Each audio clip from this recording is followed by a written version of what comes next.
itu posisi si istrinya Ustadz itu udah kayak kegeletak gitu. Ininya kayak bekas muntah darah. Di tangan kirinya tuh masih megang boneka, Bang. Boneka. Tangan kiri boneka. Boneka putih kayak gitu tuh.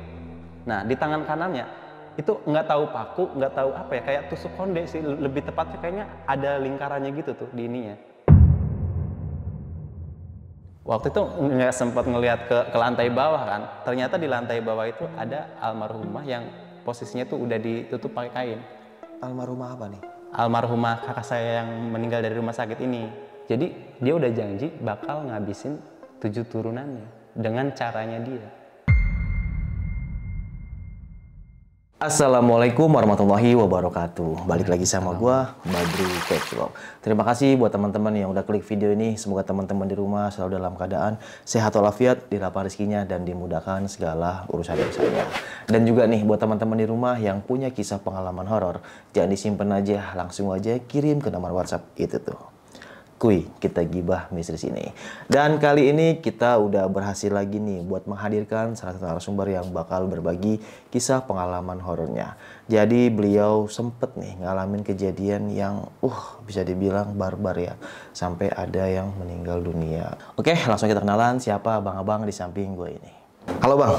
Ya. Siapa namanya nih Bang? Kurnaini Ahmad. Biasa dipanggil? Ahmad aja. Ahmad aja. Tinggal di mana Bang Ahmad nih? Tinggal domisili Cilegon. Cilegon, Iya. Banten. Banten. Wah, jauh banget ya Bang ya. Ya lumayan. Berapa Alfa Indomaret yang Abang lewatin ke sini? Ada 2 sih. Ada 2. Iya. Alfa sama Indomaret. Alfamart Indomaret doang. Iya juga sih. Ya. Udah terima kasih Bang Oke. Ahmad ya nyempetin waktunya nih jauh-jauh dari sini buat berbagi pengalaman buat teman-teman di rumah. Oke, dan ini siapa Bang yang meninggal dunia? Kakak yang pertama sih, almarhumah yang pertama. Yang pertama. Iya. Berarti cewek ya? Cewek. Ya. Oke, siap. Tahan dulu ya Bang ya. Gak usah lama-lama lagi, cari pose ban terbaiknya, siapin kopinya sama cemilannya. Yang lagi di kamar, jangan lupa tuh lampu kamarnya dimatiin biar makin syahdu. Langsung aja kita gibah misteri.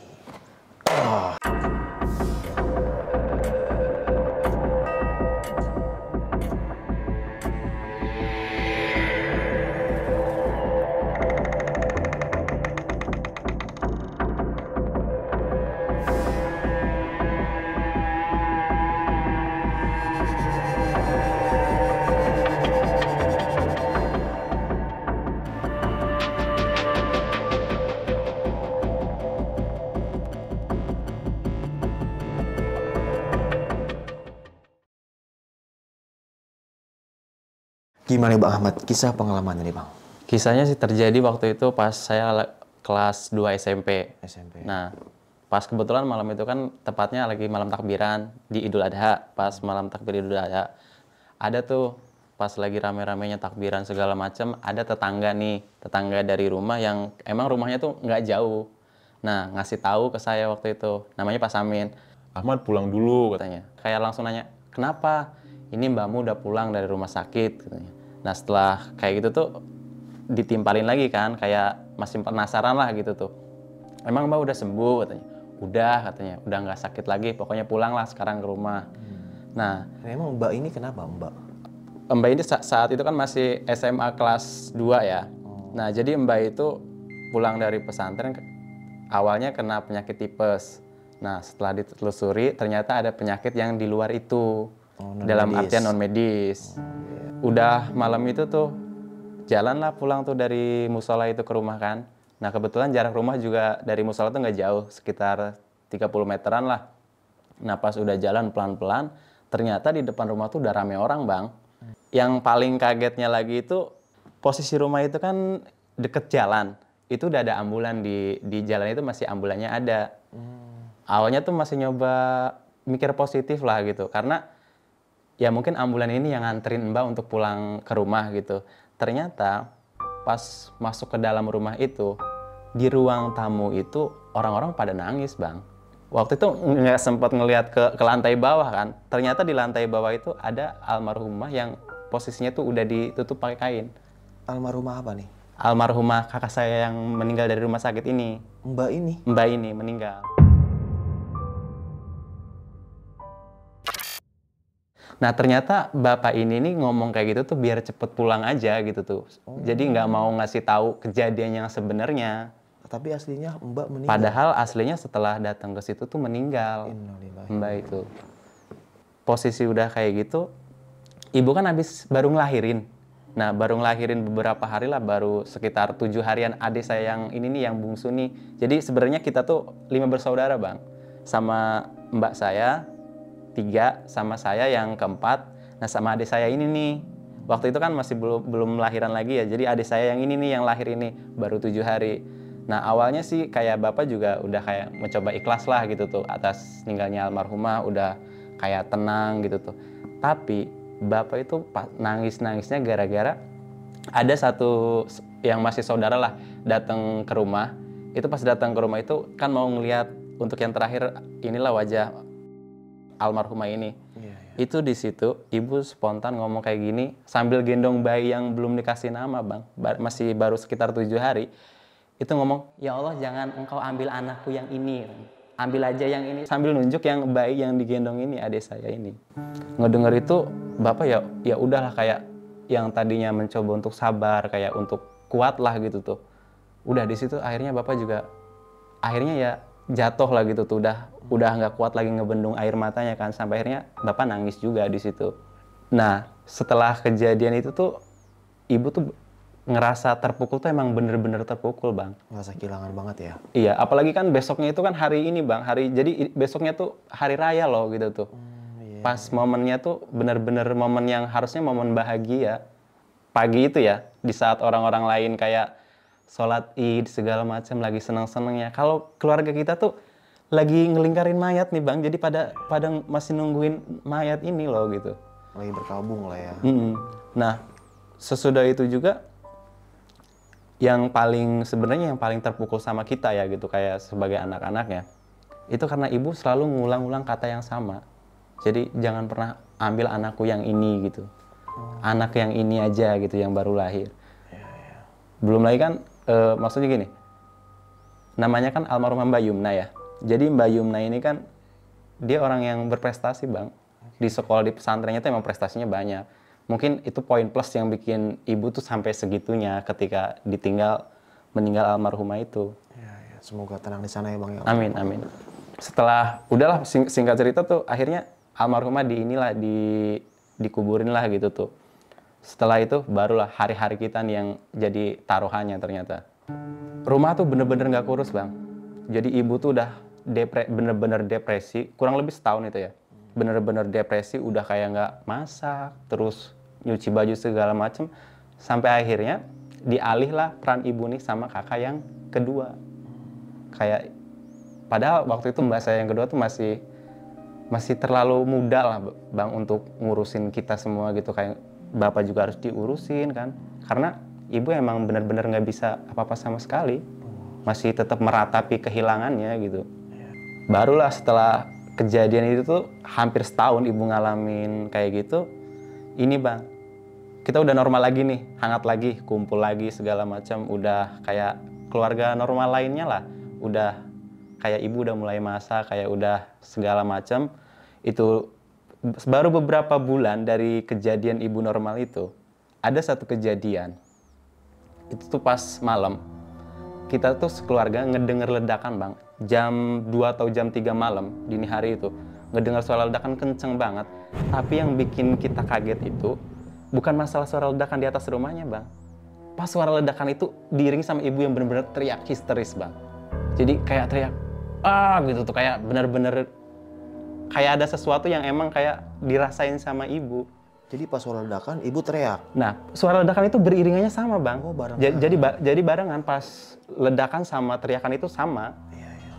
Itu sampai seisi rumah kayak mbak-mbak saya, terus kayak saya keluar semua tuh. Pas keluar itu masuk ke dalam kamar ibu kan, ngecek.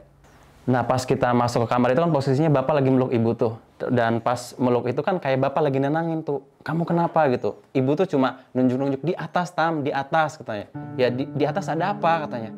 "Udah di atas," sambil itu posisinya kayak ngelihat ke atas terus sambil garuk-garuk juga, Bang. Nah, itu tuh kejadiannya hampir mau subuh, Bang. Sampai akhirnya karena bapak nggak bisa nyelesain ini kan, ibu juga kan, bapak tuh keluar mutusin nyari kakek. Nah, kebetulan rumah kakek itu jarak space-nya tuh cuma terpisah sama satu bata doang gitu loh Bang, di satu dinding gitu. Ke rumah kakek kan, beberapa kali ngucapin salam, assalamualaikum gitu, sampai akhirnya ada jawaban lah nih dari kakek ini. Pas udah ada jawaban, kakek ini nanya ke bapak, kenapa Tam? Rina Pak. Tapi pas ngomong kayak gitunya tuh kayak benar-benar bapak tuh was-was. Jadi ya Rina kenapa? Ya Rina Pak gitu. Jadi nggak bisa ngejelasin lah keadaan yang lagi dialamin sama istrinya kan. Karena mungkin kakek waktu itu nggak bisa ngedengar penjelasan dari bapak kan ya, dari menantunya kan. Jalanlah nih kakek nih ke rumah. Sementara saya sama bapak tuh ada posisinya di belakang kakek. Oh, ngikutin di belakang. Ngikut di belakang. Pas dibuka pintu sama kakek tuh, pas pintu kamar, pas dibuka itu jadi kakek itu kayak refleks langsung lepas gagang pintunya gitu loh. Nah pas sudah dilepas itu kakek cuma geleng-geleng kepala sambil bilang astagfirullahaladzim, berkali-kali ngucapin istighfar gitu. Nah ngelihat kakek udah ada di depan pintu, ibu tuh cuma ngomong, Pak tolongin Rina Pak, tolongin Rina. Karena mungkin kakek paham ya, langsunglah kakek tuh ngedeket. Jadi posisi ibu kan masih duduk di atas ranjang. Nah, kakek juga mulailah duduk di situ. Nggak tahu kenapa kayak kakek tuh ngebaca-baca ayat ruqyah gitu. Udah gitu tuh suara ibu tuh beda. Jadi kayak bukan suara ibu lagi. Suaranya kayak ngomong kayak gini nih. Kaki Rina diikat, Pak. Kepala Rina ditusuk-tusuk. Pas ngedenger kayak gitu tuh kakek nggak ada respon yang kayak gimana nggak ada. Jadi pas kakek yang kedua kalinya nih ya, iniin ke keningnya itu langsung ibu pingsan. Pas ibu pingsan itu kayak kakek nyuruh ke ini nih ke mantunya kan, ke bapak, tolong ambilin air putih di dapur. Singkat cerita bapak udah ngambilin air putih, terus kayak dibacain ayat-ayat gitu, ditaruh, terus ngamanatin gini ke bapak. Nanti kalau Rina udah sadar, diminumin ya airnya. Nah awalnya sih Bang, kita udah ngeliat kayak gitu tuh udah tenang lah Bang. Udah, ya udahlah udah selesai semuanya, udah ibu juga udah sembuh gitu tuh, udah bisa diatasi.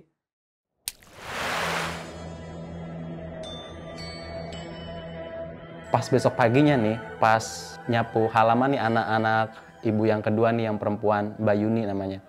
Itu pas nyapu halaman rumah itu awalnya normal Bang, nggak ada gimana-gimana. Sampai ada Mbak Yuni tuh ngelihat ada percikan darah Bang. Jadi di lantai, di halaman rumah itu ada percikan darah. Pas ditelusuri, ternyata bukan hanya di halaman rumah Bang. Percikan darah ini sampai ngelingker ke ini Bang. Seluruh rumah tuh ada percikan darahnya. Kayak dilakuin emang sengaja sama orang. Oh, kayak diciprat-cipratin gitu. Nah, udah kayak gitu. Jam 11 siangnya baru ibu sadar. Berarti dari malam pingsan? Dari abis mau subuh itu pingsan kan, pas udah diobatin itu. Itu udah nggak bangun lagi, bangun-bangun jam 11 siang itu pas mau zuhur itu. Udah tuh, kan karena bapak inget kan sama amanat kakek kan, suruh minumin air itu kan. Udah pas udah diminumin. Tapi pas udah diminumin, ibu nangis histeris. Yang bikin nangis histeris tuh karena kedua kakinya nggak bisa digerakin Bang. Waduh, Kedua kakinya sama sekali nggak bisa gerak. Jadi cuma tangan gitu tuh kayak ya bisa ngomong aja gitu. Cuma kaki bener-bener kayak lumpuh total kakinya. Udah kayak kakek tuh kayak nyari-nyari teman-temannya lah gitu, yang teman-teman terdekatnya buat ngebantu ngobatin ini kan ibu kan. Sampai akhirnya itu tuh kurang lebih 2 tahun ibu ngalamin kayak gitu, nggak sembuh juga Bang. 2 tahun maksudnya gimana nih ngalamin? Ya 2 tahun yang dari semenjak kejadian itu, ibu kan lumpuh. Sama yang lebih fatalnya lagi, bukan hanya lumpuh Bang. Jadi ibu tuh kayak hilang ingatan. Jadi kayak ada misalkan tetangga datang nih, kayak ngejenguk. Itu nggak kenal Bang. Dia kenal, yang dikenal tuh cuma anak-anaknya, suaminya, sama kakek. Orang lain nggak kenal? Orang lain nggak kenal. Cuma yang ada di satu rumah aja yang kenal. Kayak bener-bener kesadarannya kayak bener-bener nggak ada, buat orang di luar rumah tuh nggak ada yang dia kenal. Terus selama 2 tahun? Selama 2 tahun.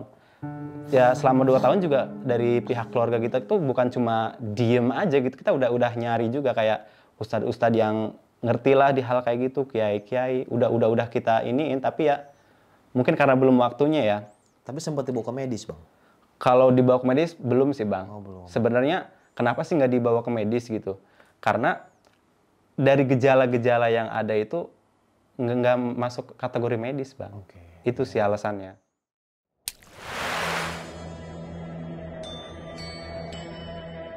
Nah, jadi setelah 2 tahun kejadian itu tuh, Bang, posisinya kan saya udah mau masuk SMA tuh. Nah, ternyata kakek ini punya rencana, Bang. Dan rencana ini yang nggak saya tahu. Nah, waktu itu habis sholat subuh. Nah, jadi kita habis sholat subuh berjamaah nih sama kakek, sama bapak segala macam. Tiba-tiba, saya kan program belajar ngaji itu kan sama kakek ya. Dari kecil sampai mau masuk SMA ini kan sama kakek. Itu pas tiba-tiba kakek ngomong kayak gini. Mulai nanti malam, kamu belajar ngajinya sama Ustadz si A aja ya. Soalnya kakek kan mau ngurusin ibu kamu terus. Jadi waktunya nggak kebagi. Awalnya sih saya berontak. Karena berontaknya selama ini kan kakek yang ngajarin gitu. Toh belajar ngaji juga habis maghrib gitu tuh.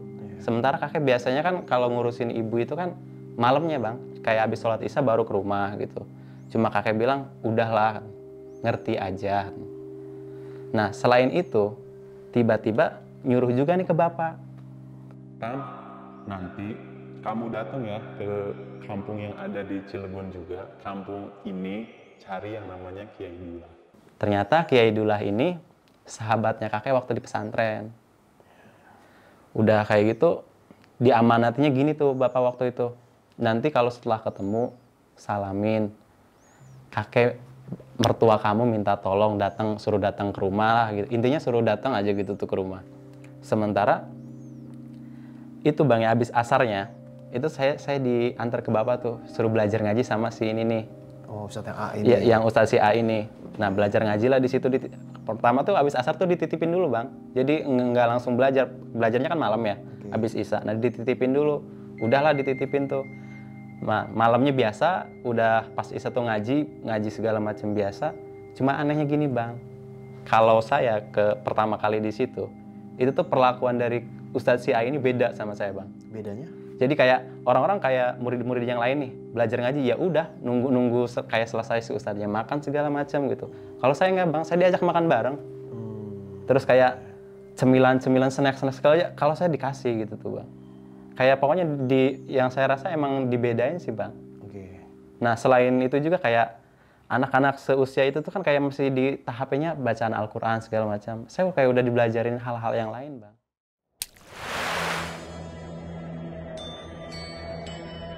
Besokannya ternyata nih, bapak nih udah ketemu sama Kiai Dullah. Dibawalah ke rumah. Jadi dijemput intinya sama bapak tuh. Pas sudah dijemput itu, tapi dari sampainya Kiai Dullah itu sebelum dohor, bahkan sampai asar, itu tuh nggak ada gerakan buat ngobatin ibu, nggak ada, Bang. Di situ tuh saya bener-bener penasaran, kayak pengen tahu lah gimana sih cara ngobatinnya gitu tuh. Nah, pas udah kayak gitu, ternyata ada satu obrolan pas setelah sholat asar itu. Jadi posisinya tuh masih di rumah kakek. Jadi kakek, bapak sama saya, terus sama Kiai Dullah itu ngobrol nih di sofa gitu tuh.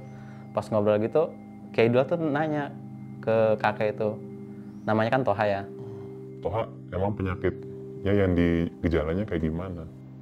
Persis kayak yang dialamin sama almarhum istri saya. Pas ngedengar kayak gitu, Kiai Dullah bilang gini, apa mungkin pelakunya masih sama kayak yang 20 tahun yang lalu?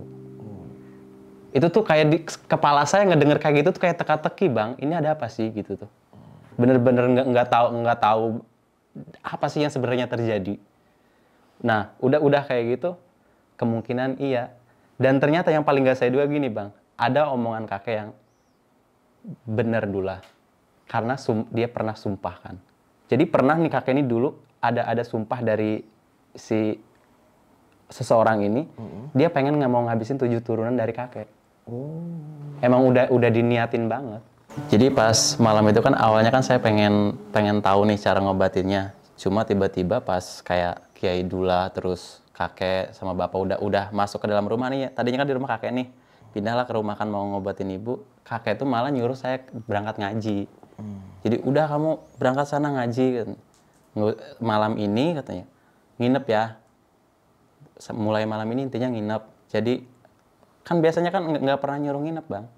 Jadi kakek tuh ya nyuruhnya ngaji aja, nggak sampai nyuruh nginep. Iya, iya. Yang bikin kaget itu setelah ngomong kayak gitu, respon dari Kiai Dullah ini nih, Bang, yang bikin kaget. Apa? Yang bener Toha, masa cucu kamu sendiri yang mau dijadiin pengalihan? Maksud pengalihan di situ masih belum kebayang saya, Bang. Kayak apa sih maksudnya nih gitu tuh ketika ngomong kayak gitu. Kakek tuh cuma ngomong simpel kayak gini, udah masalah urusan hidup mati segala macam itu urusan Allah. Biarin aja. Udah kamu berangkat nih. Saya nggak ambil pusing kan, udah sebenarnya ya masih penasaran pengen tahu ngobatin kan. Udahlah akhirnya jalan lah di situ belajar ngaji segala macam.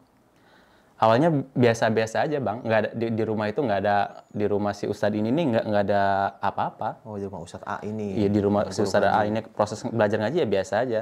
Pertama kali tidur lah di rumah yang bukan rumah sendiri, itu tuh kayak susah tidur, Bang.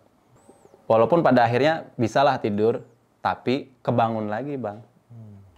Kebangunnya itu gara-gara ngedenger suara ledakan. Sekarang ngedenger suara ledakannya di atas rumah si Ustadz A ini. Sama diiringi suara teriakan juga. Pas ngedenger teriakan itu, kan jadi kamar si ini nih, si Ustadz ini kan kita tidur di ruang tamu nih. Nah, ada dua kamar di depan ruang tamu ini. Salah satunya kamar si Ustadz ini. Nah, sementara suara teriakan itu dari kamar yang beda dari ini, Bang, dari ruang tamu ini, di sebelah depan ruang keluarga. Ustadz ini nyamperin lah dari sumber suara teriakan. Yang bikin saya tuh nggak tahu kenapa, kayak kaki tuh kayak dipaksa ngikutin langkah itu loh, Bang. Dari kamar yang dimasukin si Ustadz ini nggak ditutup rapat, Bang. Jadi kayak masih ada space, kita tuh kalau dari luar kamar itu bisa ngeliat yang di dalam itu apa gitu tuh, Bang. Yang dilihat di dalam tuh kita kelihatan semua. Nah, saya ngikutin ngendap-ngendap jalan, itu posisi si istrinya Ustadz itu udah kayak kegeletak gitu. Ininya kayak bekas muntah darah. Di tangan kirinya tuh masih megang boneka, Bang. Boneka? Tangan kiri boneka. Boneka putih kayak gitu tuh. Nah, di tangan kanannya itu nggak tahu paku, nggak tahu apa ya, kayak tusuk konde sih, lebih tepatnya kayaknya ada lingkarannya gitu tuh di ininya. Nah, itu lagi ditenangin si suaminya ini nih. Nah, yang bikin kaget lagi bukan ngelihat kayak gininya, Bang. Ada di situ tuh di depan posisi tidur itu ada satu meja, lebarnya tuh kurang lebih 1 meter, 1 meter kali 1 meter. Itu di atasnya ada kayak nampan yang terbuat dari bambu itu loh, Bang. Oke. Nah, di atas nampan itu ada bunga 7 rupa, Bang, di atasnya. Sama kayak yang terbuat dari tanah liat buat kayak ngebakar kemenyan, dupa gitu. Nah, di samping ininya tuh ada mangkok putih polos. Itu ada darahnya, Bang. Di ruangan itu bukan cuma ada itu, Bang. Ada beberapa keris. Saya waktu itu lupa, nggak tahu. Kayaknya lebih dari 3 gitu. Ada keris, Bang, yang ada di tembok-temboknya. Sama kain kafan. Ukurannya gede banget. Tapi kain kafan yang bukan bersih putih kayak baru itu bukan. Udah lusuh, Bang. Kayak kain kafan yang udah kecampur tanah gitu tuh. Karena ngelihat kayak gitu tuh takut tuh ada, Bang. Jadi sampai akhirnya udahlah gitu, cabutlah dari situ kayak pura-pura tidur lagi. Walaupun sebenarnya nggak bisa tidur juga. Tapi kondisi istrinya Ustadz A ini masih teriak kesakitan, Bang. Jadi diapain sama si Ustadz? Jadi kayak cuma ditenang-tenangin gitu doang. Posisi masih kayak darah itu masih keluar. Jadi ke baju tuh udah kelihatan posisinya kan tidurannya kayak dipegangin gitu. Itu darahnya bener-bener ngalir. Singkat cerita nih, udah subuh kan, udah sholat berjamaah di rumah si Ustadz ini. Pulanglah kita tuh, pas pulang ke rumah, ternyata udah ada kakek sama Kiai Dullah sama bapak lagi di ruang tamu tuh udah ada, Bang. Mereka tuh lagi ngobrol-ngobrol nyantai aja gitu sambil ngopi gitu. Pas masuk buka pintu kan, kayak saya ngucapin salam segala macem, terus disambut. Itu saya ngedenger suara tuh dari kamar tuh, suara ibu yang lagi ngobrol sama mbak-mbak saya gitu. Saya mikirnya dalam hati, apa ibu udah sembuh ya gitu tuh. Cuma pas mau masuk kamar, saya dipanggil, Bang. Jadi dipanggil sama kakek, sini dulu. Semalam kamu ngeliat apa? Udah, jawab aja. Semalam kamu bisa ngeliat apa? Akhirnya jelasin lah, semalam saya ngedengar suara ini, terus dari apa yang saya lihat tadi tuh udah saya jelasin semuanya. Mereka nggak kaget, Bang. Nggak kaget? Nggak kaget, malah senyum dua-duanya. Cuma bapak doang yang masih kebingungan. Kalau Kiai Dullah sama kakek Toha tuh udah kayak senyum-senyum aja. Nah, ngelihat respon kakek tuh kayak gitu sama kayak Idul, bapak marah. Pak, anak saya masih usia segitu, jangan dilibatin ke hal yang kayak begini. Dengan entengnya kakek cuma bilang gini, setidaknya Di masa depan kalaupun ada anak cucu saya yang terkena penyakit hal seperti ini, di kampung ini dia tahu berhadapan sama keturunannya siapa. itu maksudnya. Nah, udah tuh ketika ngejelasin kayak gitu tuh, saya masih penasaran nih Bang, semalam ada kejadian apa di rumah. Nah, ketika nanya kayak gitu, udah nggak usah tahu awalnya. Nah, singkat cerita akhirnya ada perkataan kayak gini dari Kiai Dullah. Insya Allah semuanya udah selesai. Udah beres. Saya pulang ya.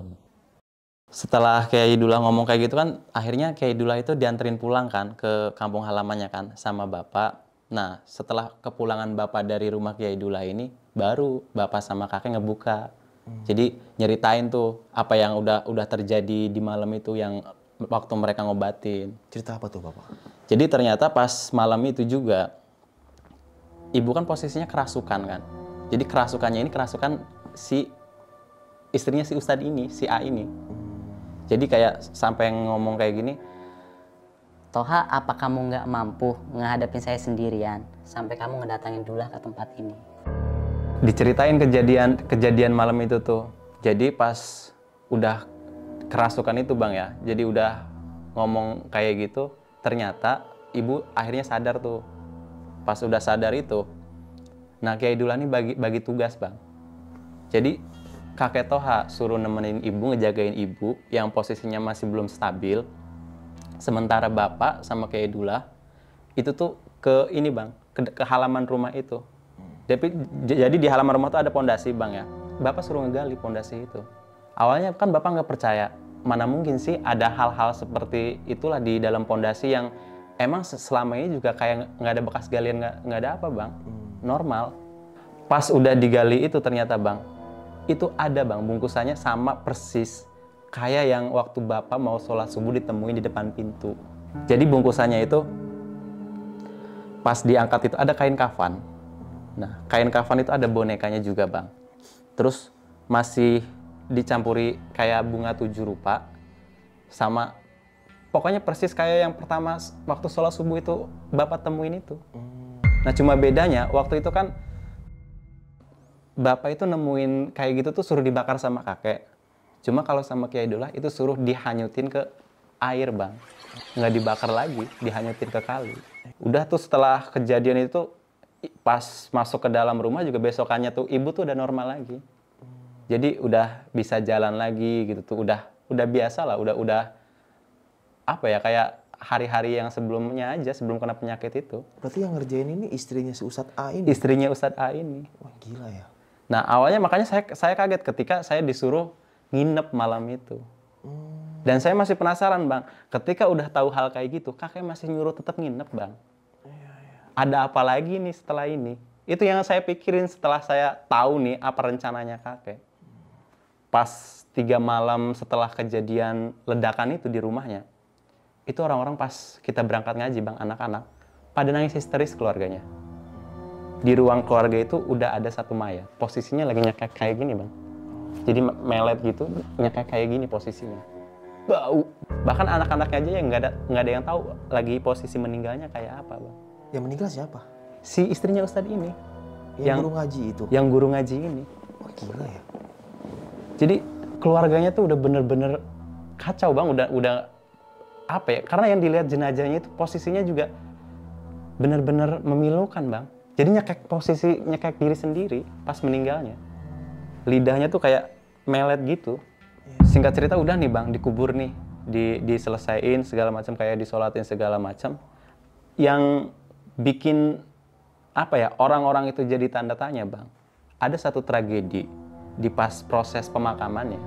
Itu kan liang lahat udah digali nih Bang, sesuai ukurannya yang dikasih sama keluarga kan. Taruh di liang lahat itu Bang, itu nggak muat Bang. Masih ada kayak kurang lebar gitu loh. Itu ribut Bang. Jadi keluarganya ini kayak nggak terima gitu sama masyarakat yang ininya, yang ngegalinya. Sampai akhirnya karena musyawarah lagi, digali lagi lah 1 jengkal, dikasih lebih, space lebih. Tetap Bang nggak muat. Itu pas si istri Ustadz yang guru ngaji itu meninggal, tahu kronologinya kenapa bisa meninggal? Pas kalian bisa dibilang perang gaib itu. Kalau itu sih kemungkinan iya Bang. Soalnya kalau kesimpulan saya ya, dari buhul sama apa yang saya lihat di kamar itu, semuanya bendanya ada di situ semua Bang. Dan Ustadz A itu tahu ya? Gila ya. Nah, kirain saya udah selesai Bang masalahnya setelah itu. Dia meninggalnya udah selesai nih. Sampai kayak kuburan pada akhirnya dimakamkan secara paksa kan, agak ditekuk gitu karena udah ditambahin 1 jengkal juga masih nggak muat juga. Jadi ditekuk Bang. Udah selesai dikubur. Ternyata pas seminggu, tahlilan seminggu nih. Jadi kebetulan bapak tuh nggak ikut tahlilan pas hari terakhirnya. Itu lagi di kamar sama ibu. Posisi kamar itu terang Bang. Jadi lampu nggak dimatiin, terang. Itu pocongnya berdiri Bang. Di depan kedua orang tua saya. Bener-bener berdiri. Itu posisi terang benderang Bang. Malam itu. Nah setelah itu kan cerita nih. Jadi bapak tuh kayak cerita ke kita nih. Ya kita nggak percaya lah Bang. Posisinya juga terang.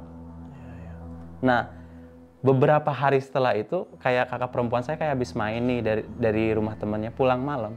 Itu pocongnya ada di kuburannya berdiri Bang. Kuburan si almarhumah ini, itu posisinya dari jalan raya itu, dari jalan itu paling sekitar 2 meter. Jadi tanah pribadi Bang. Di kuburnya bukan kayak di tempat umum, pemakaman umum, enggak. Di tanah pribadi. Teteh saya udah ngeliat semua. Tinggal saya yang belum percaya. Karena saya belum pernah ngeliat secara langsung. Nah, saya ngelihatnya itu pas posisi saya mau pulang dari pesantren itu kan pulang tuh. Dari pesantren untuk ke kampung itu harus naik angkot Bang. Jadi berhenti di terminal. Nah, untuk jalan rumah dari terminal itu 10 menit, sekitar 15 menit lah ya. Nah, pas udah jalan itu, akhirnya saya juga ngelihat Bang. Di makamnya dia itu berdiri pocongnya Bang. Di kuburan itu. Apa yang abang lihat pocongnya gimana? Bener-bener kayak mukanya tuh muka dia Bang. Dari keriputnya segala macam tuh muka dia. Kayak tatapannya tuh bener tatapan kebencian banget ngelihatnya. Masa iya sih udah mati juga gitu tuh. Tapi setelah kayak ngedenger cerita, orang tua udah ngeliat, terus kakak-kakak saya yang lain udah lihat, saya juga udah lihat gitu. Ya mau gimana lagi gitu. Setelah tahu nih dari sini nih penyakitnya nih dari keluarga ini nih. Nah akhirnya kakek ngebuka semuanya Bang. Nah sebab-sebab kenapa sih sampai akhirnya keluarga ibu khususnya gitu kan kena penyakit ini, terus disantet sama keluarga ini. Karena sebelum ibu juga kan ada nenek. Itu sebenarnya ada dendam masa lalu antara kakek sama si istrinya Ustadz ini. Sebenarnya yang si Ustadznya ini enggak Bang. Si istrinya aja ada dendam masa lalu yang ngebuat yang sebenarnya yang nyumpahin tuh ini. Siapa? Yang si istrinya Ustadz ini. Yang sumpah serapah yang waktu itu ngancem mau ngabisin 7 turunannya itu. Udahlah di situ tuh kakek ngejelasin semuanya tuh, ngebeberin semuanya dari kejadian almarhumah istrinya kakek meninggal, dari penyebabnya, buhulnya juga sama. Karena dulu ini sebelum menikah kakek itu jadi nolongin orang tuanya istrinya kakek ini. Nah, yang diguna-guna sama bapaknya itu. Nah, disitulah mulai sumpah serapahnya. Karena sumpah serapahnya itu Bang, kenapa Kiai Dullah sama kakek Toha tahu? Itu langsung dilabrak Bang. Jadi kakek tuh sebelum menikah tuh dilabrak sama si istrinya Ustazah ini. Bener-bener ngancem. Jadi dia udah janji bakal ngabisin 7 turunannya dengan caranya dia. Sebenarnya kalau ini ya, yang sebenarnya disebut ustazahnya itu karena dia itu istrinya Ustadz Bang. Kalau untuk pribadinya dia bukan Bang. Dari keilmuan pengajiannya masih biasa aja. Iya masih biasa aja. Kalau untuk keilmuan dia dipanggil masyarakat kayak gitu tuh karena suaminya seorang ustadz aja. Iya. Jadi istrinya Bang Ustazah juga. Kebetulan jadi suaminya ini kan tokoh masyarakat nih, sama kayak kakek gitu tuh.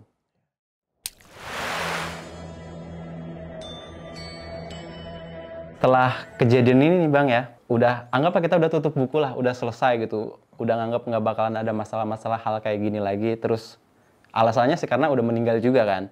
Nah, ternyata beberapa tahun setelah itu, sekitar 5 tahunan setelah kejadian itu, jadi si anaknya ini nih, anak yang pertamanya ini ngelamar mbak saya yang kedua.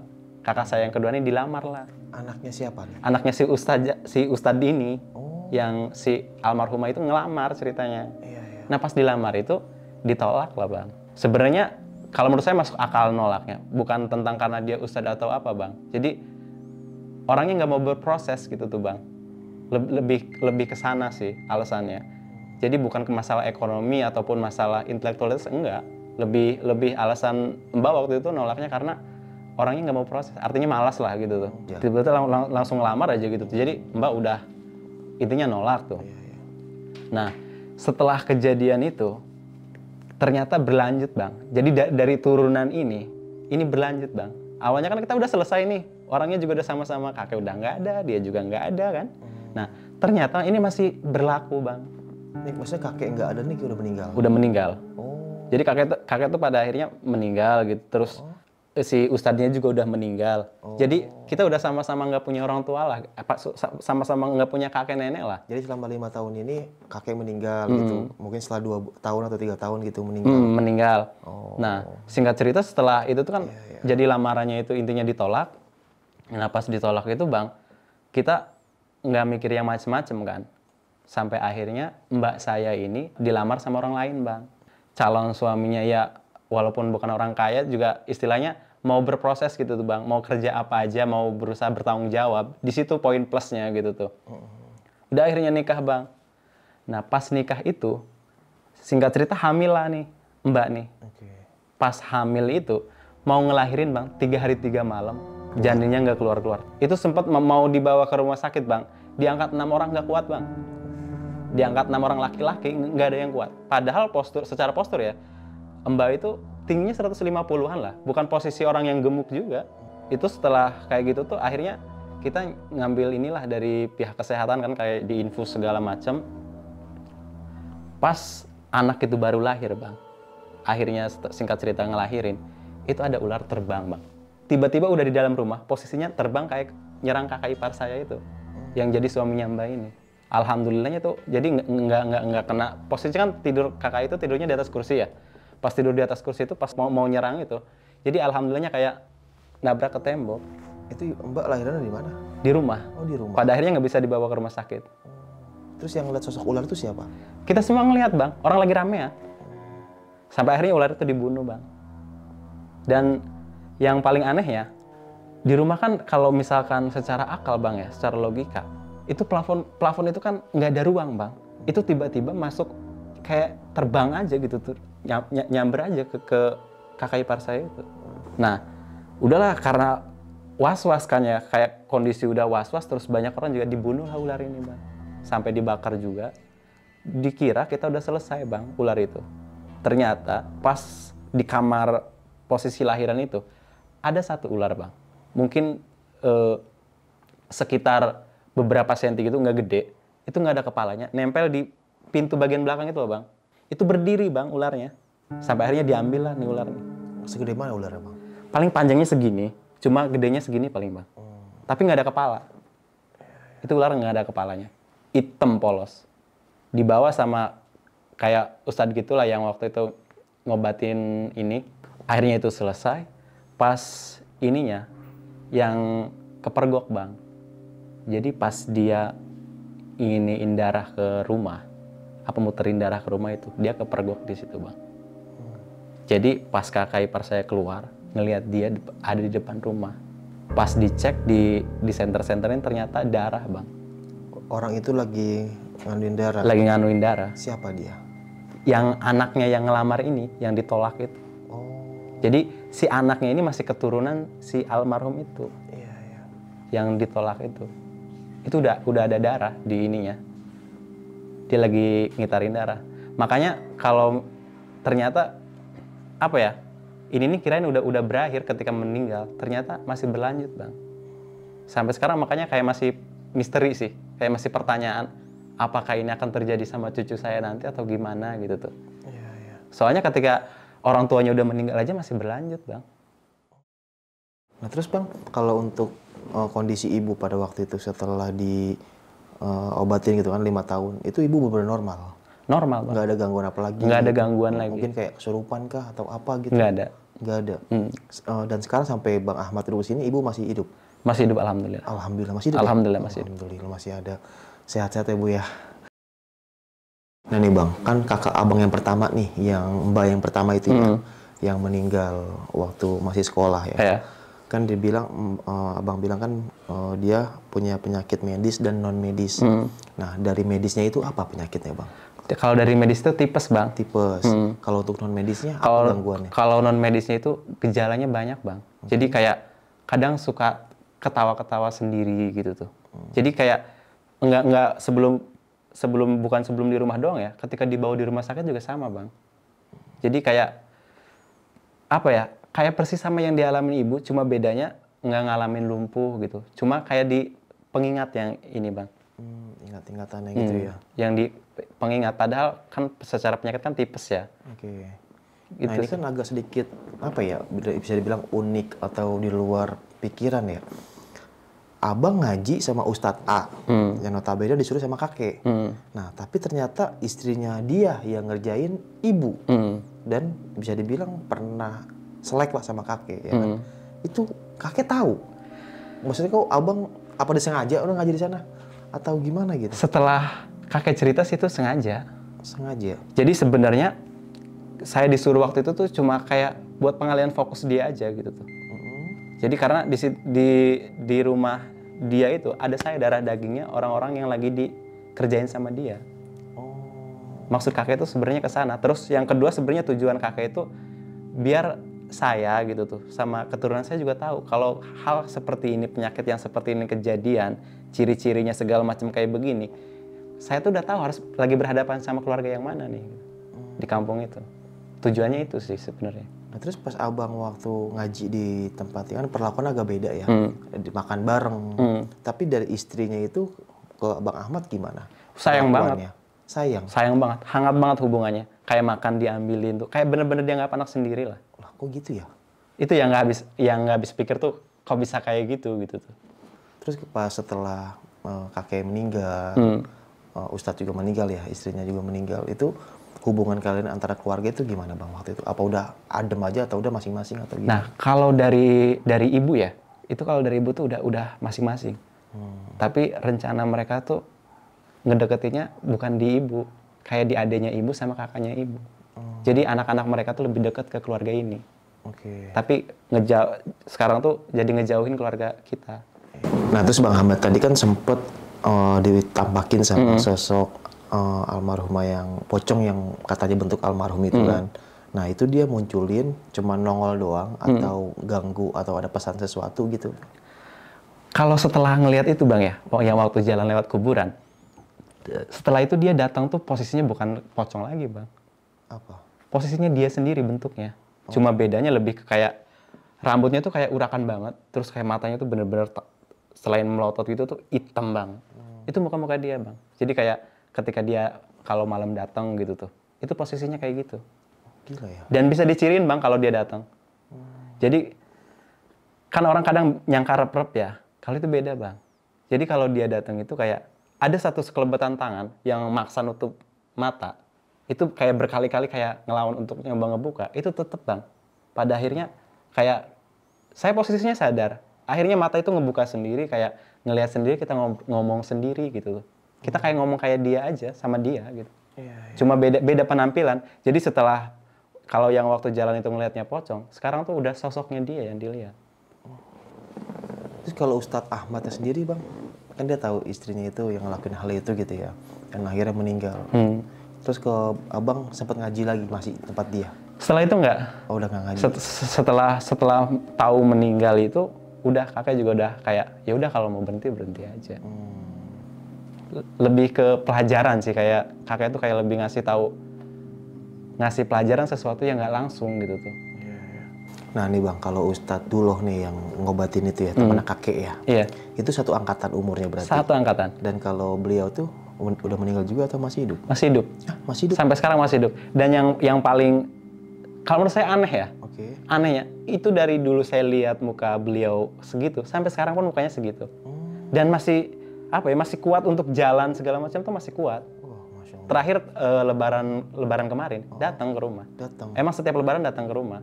Jadi kayak nganggap ibu tuh emang kayak udah kayak anak sendiri. Iya, kira-kira umurnya berapa sekarang, Bang? Mungkin 80 atau 90-an ya. Segituan lah ya. Tapi emang masih secara fisik itu masih kuat. Jalan segala macam masih seger. Iya. Kalau ini ya yang terakhir dilihat lebaran kemarin ya, masih sering datang ke rumah. Sebenarnya juga nih ada 3. Jadi 3 temannya itu ada Kiai Duloh, nah sama ada yang namanya Kiai Fatoni. Kiai Fatoni ini yang sekarang jadi guru saya. Yang di pesantren, alhamdulillah masih hidup juga. Masih hidup juga ya. Iya. Sehat-sehat Pak Ustadz ya. Masya Allah, Kiai Duloh. Nah nih Bang, nah nih Bang Ahmad, setelah kisah pengalaman yang Abang alamin nih Bang, ya bisa dibilang ya antara awal mungkin perdebatan kali ya, terus ada sakit hati atau kecewa dan mungkin berujung dengan suatu hal yang gaib ya, bisa dibilang ya sampai diancam atau apa tadi bilang itu 7 turunan. Nah mungkin punya pesan buat teman-teman di rumah tentang kisah Bang Ahmad yang Abang alamin ini. Sebenarnya sih gini, yang dari yang pengalaman yang terjadi dari keluarga ya, kadang kita untuk menilai seseorang itu nggak harus karena dari penampilan, Bang. Apalagi zaman sekarang kan orang kan menipu ya, lebih kebanyakannya dari penampilannya yang kayak begini-begini, padahal aslinya kayak gini gitu. Terus satu lagi sih kalau menurut saya, kadang ilmu tinggi juga kalau kita nggak bisa ngalahin diri sendiri gitu, nafsu sendiri, itu nggak ada gunanya, Bang. Malah lebih ngejerumusin sih. Lebih tepatnya ke sana sih kalau menurut saya ya. Oke Sob, mungkin sekian nih kisah pengalaman yang dari sama Bang Ahmad ini. Bisa kita ambil segi positifnya, buang jauh-jauh tutupnya ya. Itulah sebuah hidup adalah suatu hal yang bisa kita ceritakan, pahit manisnya. Dan ya selama kita hidup, berbuatlah baik dan menjadi orang baik. Ya namanya ada kita bergaul dengan orang atau berinteraksi sama orang, ada salah-salah kata ya wajar sih. Intinya saling maafkan, intinya kayak gitu. Jangan sampai main ilmu-ilmu kayak gitulah, serem. Ya, oke. Maaf ya, agak sedikit radang nih. Enak banget batuk-batuk mulu. Ya, semoga teman-teman sehat ya di rumah ya. Oke, sampai jumpa di Kisah dan Cerita. Wassalamualaikum warahmatullahi wabarakatuh. Waalaikumsalam. Bang, makasih banyak Bang Ahmad. Sama-sama, Bang. Makasih udah diundang nih. Ya, terima kasih datang nyempetin waktunya. Mau nanya nih, Bang. Iya. Kalau di Cilegon itu ada berapa pom bensin, Bang? Banyak kali ya.